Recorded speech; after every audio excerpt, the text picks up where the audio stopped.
Hola a todos y bienvenidos a otro video en español en este canal de HELIS, la Healthy Life Extension Society. Yo soy Nina y hoy yo y Nicolás vamos a entrevistar Ilia Stambler.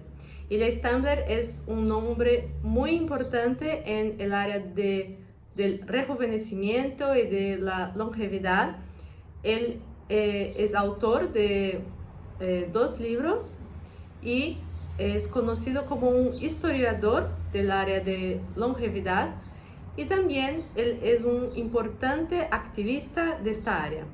Bueno, hola Ilia, ¿cómo estás? Thank you for having me. Glad to be here. Bueno, primeramente nos gustaría que hablaras un poco sobre vos, sobre sus actividades en el área, sus libros, para las personas que no te conocen. I have my own website, longevityhistory.com, where you can download my books. You know, if anybody doesn't know yet, this is my one book. This is my other book. So you can not only learn about me, but also download my books and articles for free. So I prefer to be linked to longevityhistory.com / about the author, where you can find all information about me. You don't have to go to the security services. It's all there. All my contacts and all my titles. But generally, my main affiliations are the following. I'm chairman of the Israeli association called VETEC, Seniority is the Movement for Longevity and Quality of Life. I'm a board member of International Longevity Alliance and of the International Society on Aging and Disease. And I'm a researcher at the Department of Science, Technology and Society at Bar-Ilan University in Israel. These are my main things. So here you go. Ilia, you are a historian, one of the few historians from the rejuvenation field. So there is not so much people that can have this broad perspective, the historic perspective of our quest.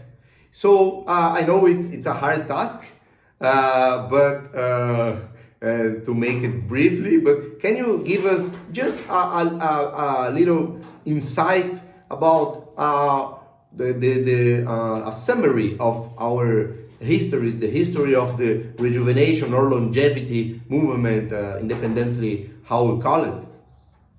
Great. So I can start with the Egyptians about 2,500 years ago and give you a summary in about 3 minutes. By the way, once again, you can read more than a summary in my book about the history of life extensionism. It's not just the 20th century, it's actually the entire history of the field.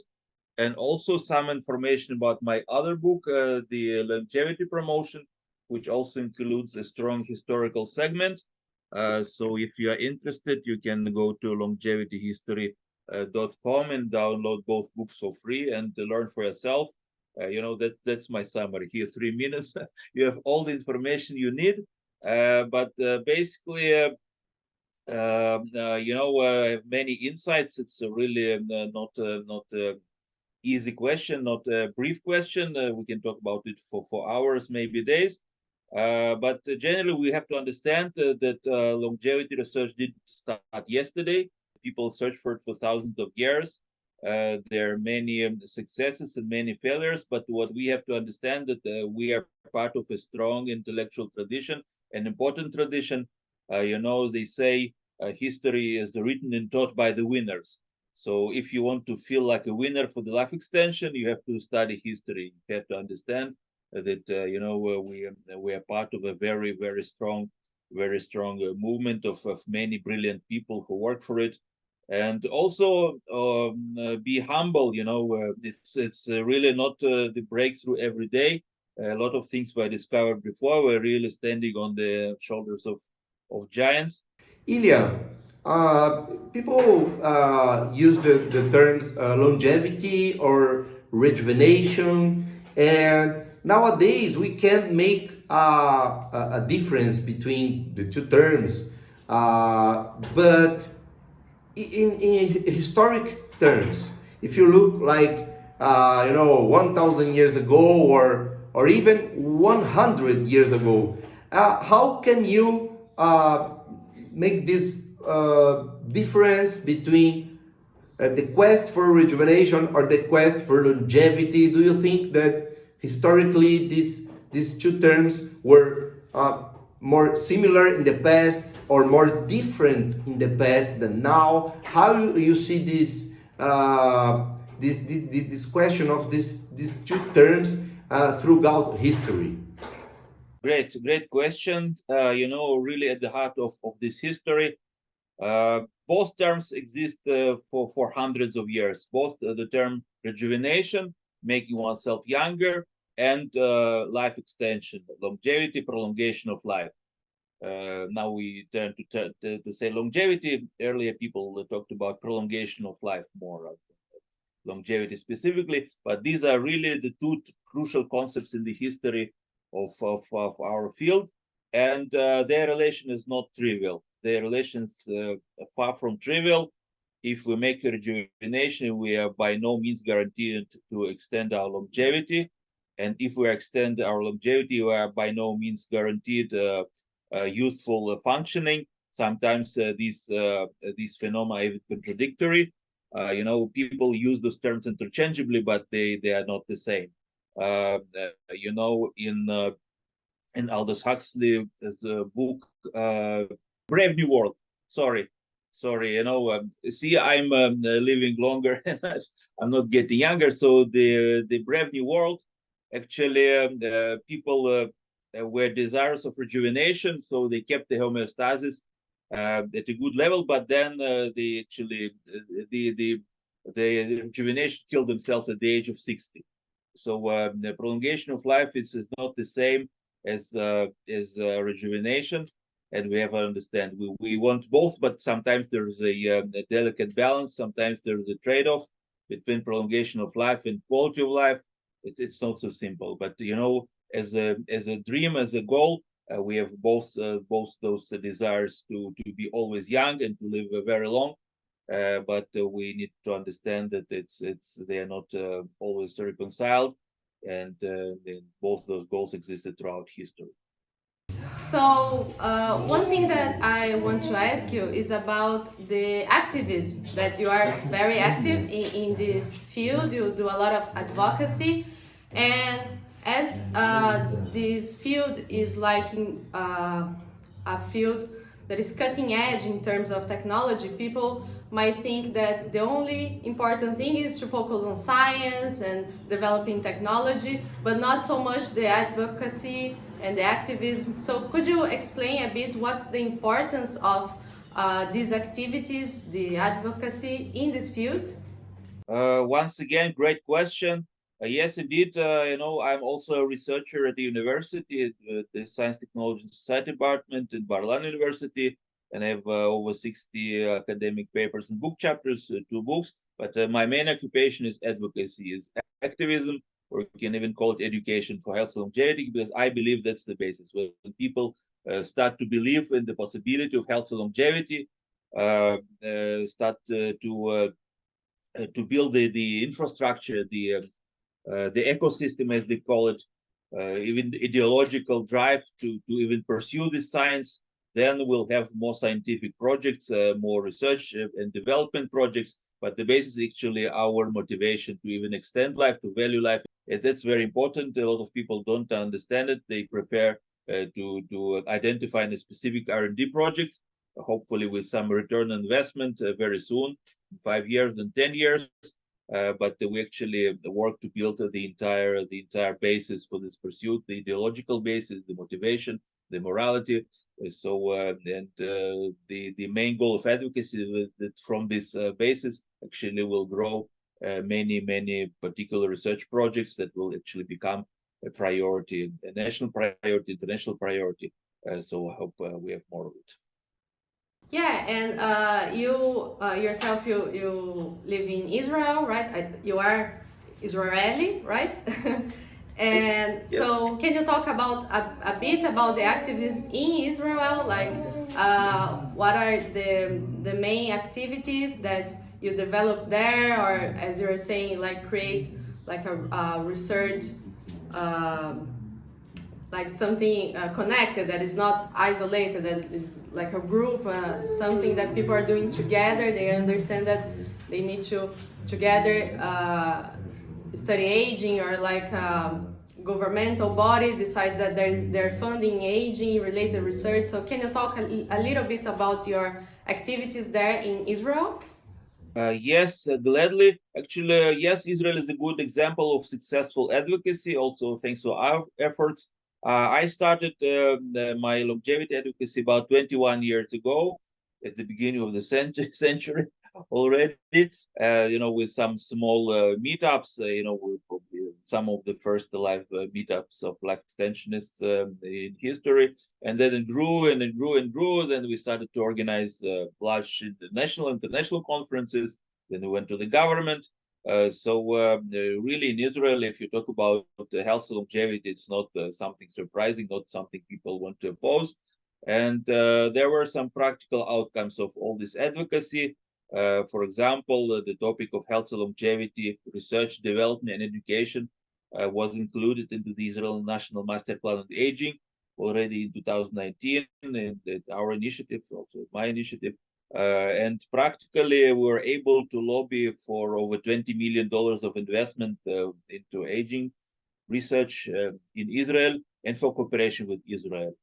For example, there were some calls for proposals specifically for Israeli researchers by the Ministry of Science, but also for collaborations, especially between UK, between Britain and Israel, the so-called Britain-Israel Research and Academic Exchange on Aging, the BIREX Aging Program, where I had the honor to write the call for proposals. And that was also thanks to advocacy, convincing people that's an important topic.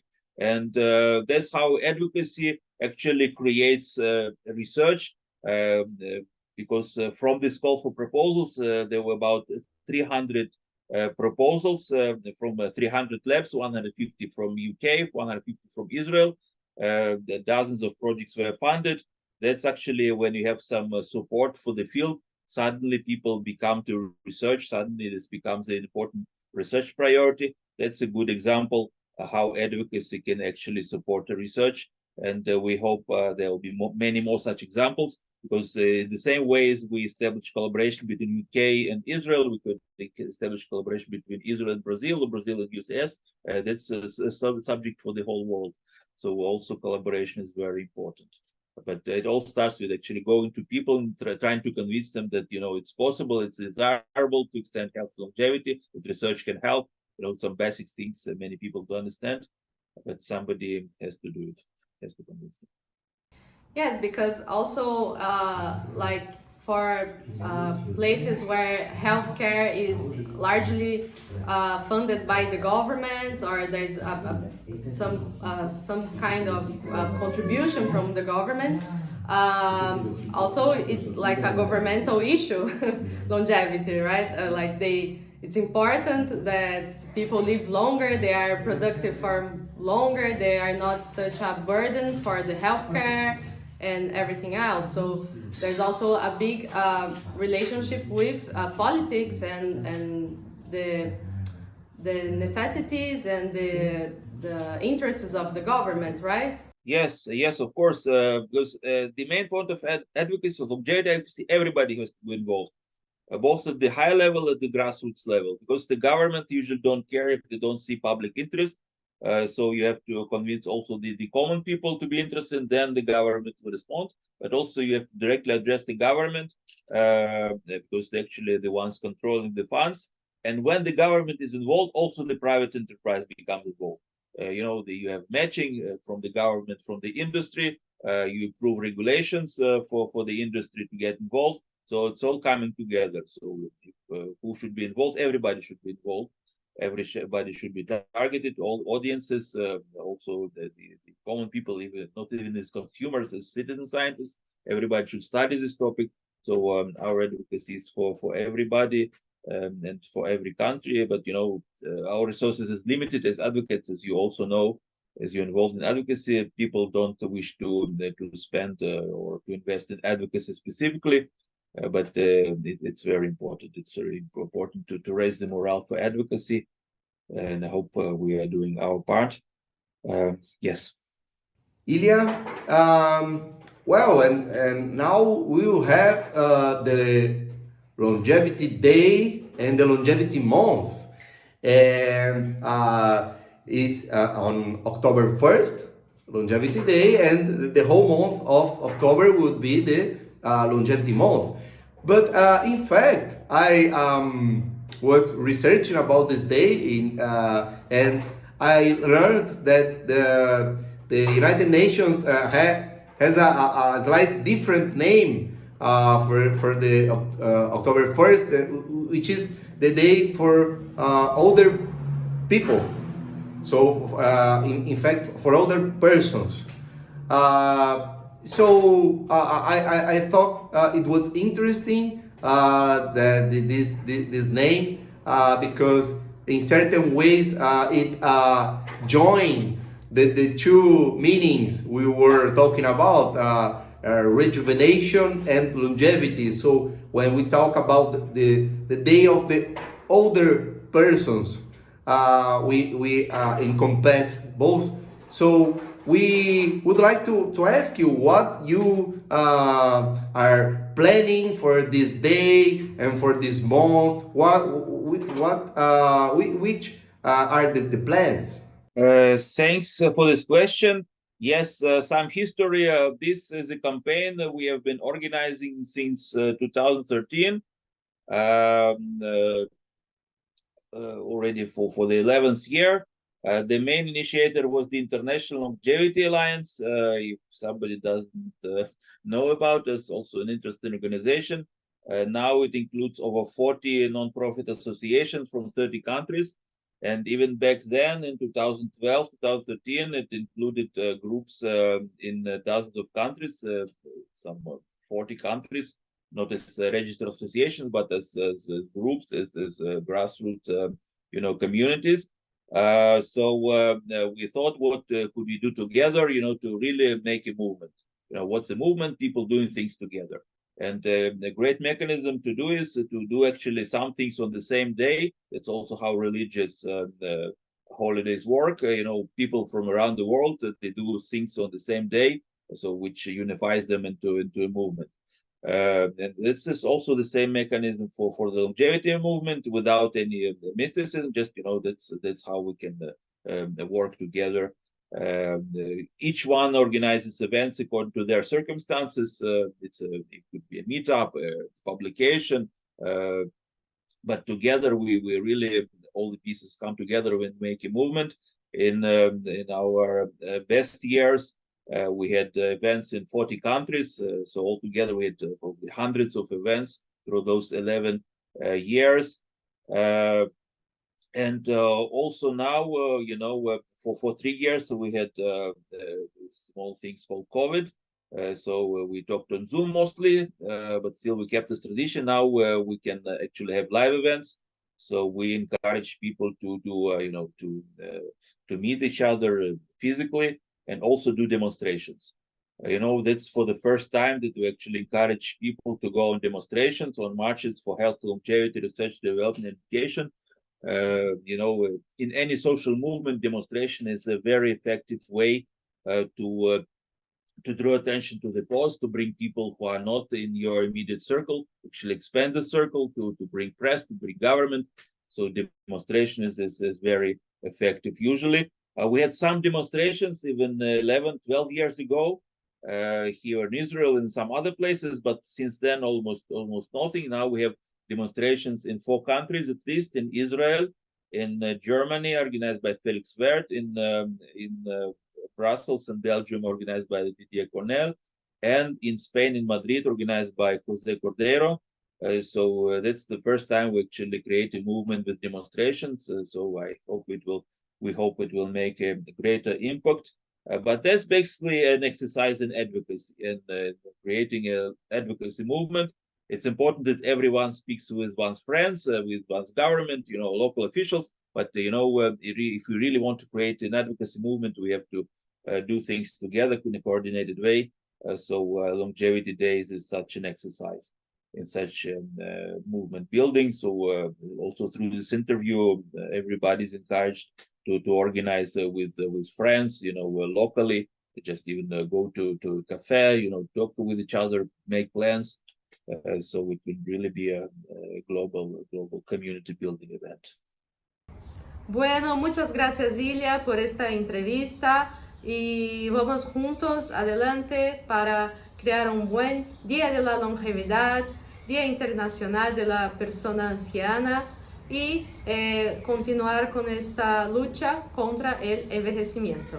Muchas gracias. Thank you, and thanks for this interview. I hope thanks to this interview also more people get involved in the Longevity Days in particular, in longevity advocacy generally. So good jobs for you as well.